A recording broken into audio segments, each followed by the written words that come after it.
Good afternoon, student. Today's lecture of computer graphics is the Lang-Barsky algorithm. This is one of the algorithm of line clipping. In the previous lecture, we discussed about the Cohen-Sutherland line clipping algorithm, which is basically used for clip the line segment which is outside the window area and to find the intersection points. So the Lang-Varsky algorithm is also used to find out the intersection points, but it is basically works on the time interval. So what it is, this algorithm is more efficient than the Cohen-Sutherland line clipping algorithm and can be extended to three-dimension clipping. It is considered to be the faster parametric line clipping algorithm. So how it works? So in this algorithm, in this line clipping algorithm, we use the parametric equation. For example, we have the line segment from point P1 to P2. Clear? At we have to find out at what time interval this line is to be drawn.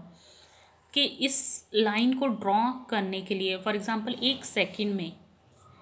एक second जो time interval ले रही है ये line, मान लो 1 second का time है, तो P1 जो पॉइंट है, स्टार्टिंग पॉइंट है, तब हमारा टाइम क्या था 0। जब पॉइंट P2 आया तो टाइम क्या हो गया 1। तो P1 पे 0 सेकंड है एंड P2 पे 1 सेकंड है। But if we want that there is the point, अगर 1 सेकंड में ये लाइन ड्रॉ हो रही है तो उसके बीच में अगर ये पॉइंट बताना है, दैट इज़ T(x,y), ये पॉइंट बताना है कि इस पॉइंट पे क्या टाइम है और कोऑर्डिनेट्स क्या हैं पॉइंट्स के, अगर लाइन हम यहाँ तक ही लें तो P2 तक कंसीडर ना करें, तो पूरे 1 सेकंड के लिए अगर लाइन ड्रॉ हो रही है तो with in that 1 second in between कहीं भी हम अगर चाहें तो अगर यहाँ पर इंटरसेक्ट हो रहा है तो इस पॉइंट पे कोऑर्डिनेट क्या होंगे। This is the full concept. For finding that point हमारे पास टाइम इंटरवल मिनिमम क्या लेंगे हम 0 and maximum is 1। So 0 is always less than 1.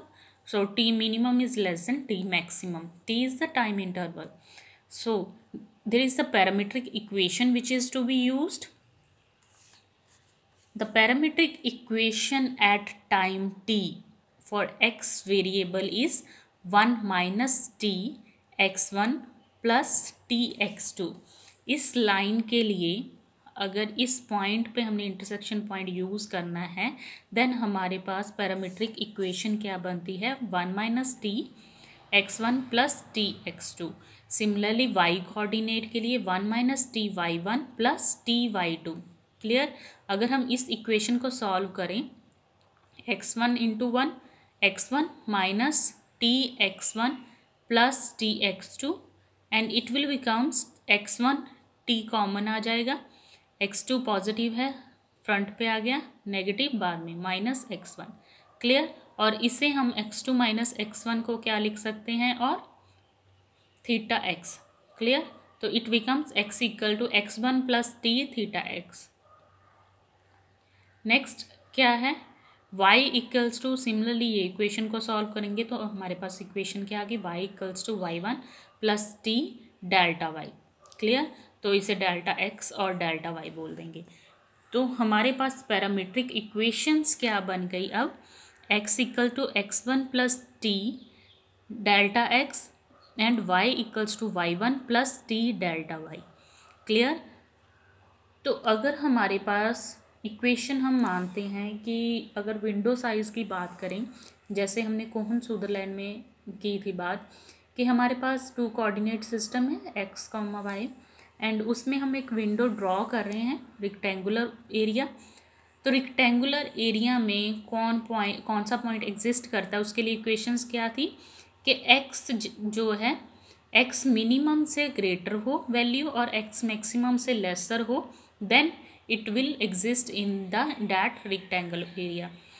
Similarly y के लिए अगर उस रेक्टेंगल एरिया में है तो दोनों इस इक्वेशंस में से हम क्या करेंगे, x एंड y की वैल्यू को सब्सटीट्यूट कर देंगे जो ये पैरामीट्रिक इक्वेशन हमारे पास है.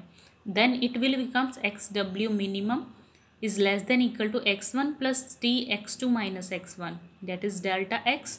Clear? Similarly yw minimum is less than equal to y1 plus t delta y less than equal to yw maximum. Clear?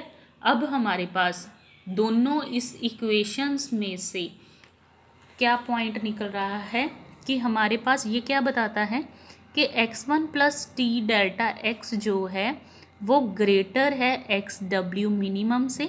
Clear? लिखा है ना, एक्स डब्ल्यू minimum is less than and equal to x1 plus t delta x. तो ये equation हम अलग से लिख लेंगे, x1 plus t delta x is greater than and equal to x डब्ल्यू मिनिमम. दूसरी इक्वेशन कौन सी बन जाएगी, x1 plus t delta x is less than and equal to x डब्ल्यू मैक्सिमम. क्लियर? सिमिलरली y के लिए हम लिख देंगे y1 plus t delta y is greater than yw minimum and y1 plus t delta y is less than and equal to yw maximum. इसी equation से हमने 4 equations बना ली. अब जो सारी इक्वेशंस है उसमें से टी डेल्टा एक्स जो है हमने लेफ्ट हैंड साइड पे निकालना है कि t delta x and T delta Y की वैल्यूज़ आ जाए. तो यहाँ से अगर टी डेल्टा एक्स की वैल्यू निकालनी है तो x1 जो है इधर चला जाएगा और माइनस का बन जाएगा. Then it become t delta x greater than equal to x डब्ल्यू minimum minus x1. Similarly second equation के लिए t delta s less than and equal to x डब्ल्यू मैक्सिमम माइनस x1, ये बन गया. Clear? Similarly t delta y के लिए t delta y greater than equal to y डब्ल्यू minimum minus y1 and T delta y less than equal to y डब्ल्यू maximum minus y1. Clear? यहाँ तक हमने स्टार्टिंग कहाँ से की थी, एट टाइम t हमारे पास इक्वेशंस है for x and y, 1 minus T into x1 plus T x2 and 1 minus T y1 plus T y2. इसको सॉल्व किया, हमारे पास पैरामीट्रिक इक्वेशंस आ गई for the x and y coordinate, that is x1 plus t delta x and y1 plus t delta y. हमारे पास equations होती हैं कि कौन सा पॉइंट विंडो एरिया में रेक्टेंगुलर एरिया में एग्जिस्ट करता है. तो उसके लिए x एंड y कोऑर्डिनेट जो है वो रेक्टेंगुलर एरिया में होना चाहिए. It means that minimum and maximum values of x and y coordinate के बीच की वही वैल्यू होनी चाहिए. क्लियर? तो x एंड y की यहाँ पर वैल्यू क्या है हमने फिल कर दी. क्लियर? उसे फिल करने के बाद हमने T delta x and T delta y की वैल्यूज़ निकाल ली. क्लियर? नेक्स्ट वी हैव कि अगर हमारे पास अब T delta x and T delta y की वैल्यूज़ तो आ गई, नेक्स्ट हमने क्या करना है कि सभी इक्वेशंस के, चारों इक्वेशंस के साइन किस में लेके आने हैं, less than and equal to. Clear? तो जो टी डेल्टा एक्स सेकेंड, इसमें जो सेकेंड रो है उसमें ये वाली इक्वेशन लेसर में है, ये भी लेस देन इक्वल टू है, बट अबव वाली ग्रेटर देन इक्वल टू में है. तो उसके लिए क्या होगा, जब लेसर साइन चेंज होगा देन साइन क्या है, पॉजिटिव साइन नेगेटिव बन जाएंगे, नेगेटिव पॉजिटिव बन जाएंगे जब हम ग्रेटर देन इक्वल टू को लेस देन इक्वल टू में कन्वर्ट करेंगे. तो t delta x becomes minus t delta x, sign change हो गया less than and equal to, and x डब्ल्यू मिन का साइन चेंज हो गया नेगेटिव में एंड x1 का पॉजिटिव में. सो x1 माइनस एक्स डब्ल्यू मिन. क्लियर? तो टी डेल्टा वाई को less than and equal to में इसको कन्वर्ट करना है, तो साइन सारे चेंज हो गए, पॉजिटिव वाला नेगेटिव बन गया, नेगेटिव वाला पॉजिटिव बन गया. तो it becomes minus t delta y less than equal to y1 minus y डब्ल्यू मिन. क्लियर? तो सेकेंड वाली जो इक्वेशंस है, second and fourth becomes the same क्योंकि वो less than and equal to में ऑलरेडी है. तो it will becomes t delta x less than equal to x डब्ल्यू maximum minus x1 and T delta y less than equal to y डब्ल्यू maximum minus y1. So यहाँ तक समझ आ गया, हमने T delta x and T delta Y की values निकाली है simple from the parametric equation. So general equation for the time interval is T P K is less than equal to Q K की value क्या हो सकती है 1 2 3 4। ये points हैं जो बताएंगे कि हमारा पॉइंट जो है वो विद इन डैट रेक्टेंगल में आता है या नहीं आता उसके लिए। सो द पी पॉइंट, अगर पॉइंट P1 यहाँ पर P1 P2 P3 and P4 निकालना है, ठीक है, हमारे पास दो पॉइंट है P1 एंड P2, तो उसके लिए हमारे पास अगर लाइन सेगमेंट की बात है तो हमारे पास हम 4 पॉइंट्स निकालेंगे P1 P2 P3 and P4। 4 conditions हो सकती है मैक्सिमम, तो 4 इक्वेशन के लिए 4 पॉइंट।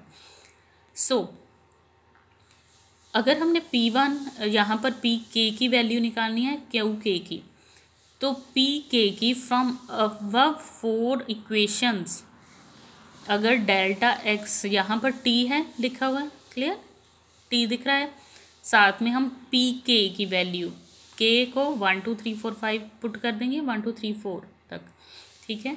तो P1 क्या बन गया, P1 is minus delta x, clear, first equation से पता चल रहा है minus sign and delta x, t के साथ अगर पी के लिखा जाए तो पी के की वैल्यू क्या है minus delta x, which is also written as minus x two minus x1।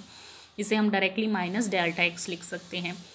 P2 की वैल्यू क्या आ गई, अब अगर P2 फिल किया जाता है देन यहाँ पर P2 फिल किया तो डेल्टा एक्स पॉजिटिव में है साइन, तो x2 minus x1 that is also delta x. P3 की वैल्यू जहाँ पर नेगेटिव में नेगेटिव डेल्टा एक्स, P4 की value positive delta Y, clear. अब less than and equal to का साइन है क्यू के क्या है ये वाली वैल्यूज जो राइट हैंड साइड पे इक्वेशंस पे आई थी, तो ये क्या बन गई Q1 is equal to x1 minus XW min, Q2 equals to XW maximum minus x1, Q3 equal to y1 minus YW min and Q4 is equal to YW maximum minus y1, clear. तो ये क्या बताता है left boundary, second equation right boundary, third bottom boundary and fourth is the top boundary, clear. Up to this कि हमारे पास parametric equation थी, वहाँ से हमने T delta x and T delta Y की वैल्यूज़ निकाली, हमारे पास 4 इक्वेशंस आई, चारों के लिए हमने point P1 P2 P3 and P4 निकाला and Q1 Q2 Q3 and Q4 निकाला। ये कंसेप्ट एज इट इज़ यहाँ तक, क्लियर। नेक्स्ट, अब हमारे पास कंडीशंस है टू चेक द लाइन जो है हमारी वो रेक्टेंगल एरिया में है या नहीं है, क्लियर। अगर हमारी कहते लाइन जो है पैरेलल हो to the view boundary then the p value for that boundary is 0। अगर कहते लाइन पैरेलल हो, पैरेलल मतलब हमारे पास एक रेक्टेंगल है इससे बनी हुई, तो उसके आउटसाइड बाहर उसके बराबर की लाइंस ड्रॉ हुई है, तो बाउंड्री क्या होगी 0। सो इसके लिए 4 कंडीशंस है व्हेन पी के क्या है P1 हो सकता है, P2 हो सकता है, P3 हो सकता है एंड P4 हो सकता है। अगर कोई भी पॉइंट लेस देन 0 है, किसी भी पॉइंट की वैल्यू लेस देन 0 आती है, पॉइंट 1 की वैल्यू कहाँ से निकालेंगे हम माइनस x2 माइनस x1 से, माइनस डेल्टा x से, क्लियर। तो P2 की P3 की एज इट इज़ ये वाली वैल्यूज यहाँ से निकालेंगे।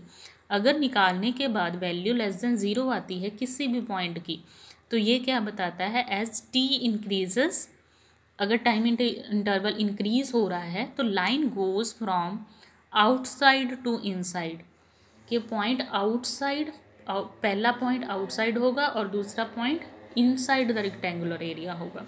इट मीन्स लैब के लाइन रेक्टेंगल एरिया में एंटर कर रही है विंडो में। सेकेंड इज अगर पॉइंट जो है वो ग्रेटर देन 0 हो देन क्या होगा उसका opposite, line goes from inside to the outside. Third, अगर पॉइंट 0 है, एक पॉइंट 0 है एंड क्यू के की वैल्यू लेस देन 0 है, देन क्या है कि line is trivially invisible because it is outside the viewing window, clear. कि पी के की वैल्यू 0 है and Q K less than 0 है, इट मीन्स कि हमारी लाइन जो है पूरी आउटसाइड है। When pk is equal to 0 but qk is greater than 0 then line is inside the rectangle area. So ये 4 conditions हमने चेक करनी है, clear. Next we have the algorithm.